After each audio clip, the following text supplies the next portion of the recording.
उधर पहलवानों के शहर में भी शहरियों की बड़ी तादाद ने मुख्तलिफ नाश्ता पॉइंट्स का रुख कर लिया है, जहां दोस्तों और अजीज़ों क़ारिब के हमरा मनपसंद खाने खाए जा रहे हैं। गुजरांवाला से मज़ीद बता रहे हैं फ़हद बशीर।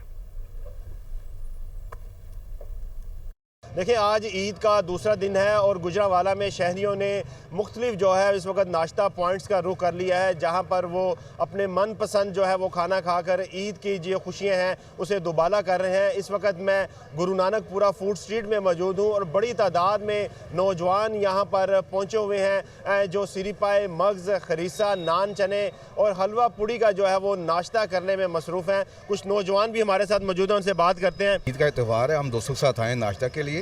तो पहले तो हमने ये सिरीपाए खाए, उसके बाद अभी हरीसा खाया, बहुत एंजॉय किया दोस्तों के साथ और घर वालों को भी लेकर जा रहे हैं। ईद का दूसरा दिन है और सब आपके सामने सारी गहमा गहमी है और सब लोग एंजॉय कर रहे हैं और हमने भी दूसरे लोगों की तरह हरीसा, चने और जो पाए हैं वो खाए हैं। बिल्कुल, आपने सुना जो ये नौजवान है, उनका ये कहना है कि ईद चूँकि खुशियों बड़ा त्यौहार है और दोस्तों के साथ एक मिल बैठने का बहाना भी है, तो वो यहाँ पर पहुँचे हैं। ना सिर्फ वो नाश्ता कर रहे हैं बल्कि अपने घर वालों के लिए भी यहाँ से पैक करवा कर लेकर जा रहे हैं। जी।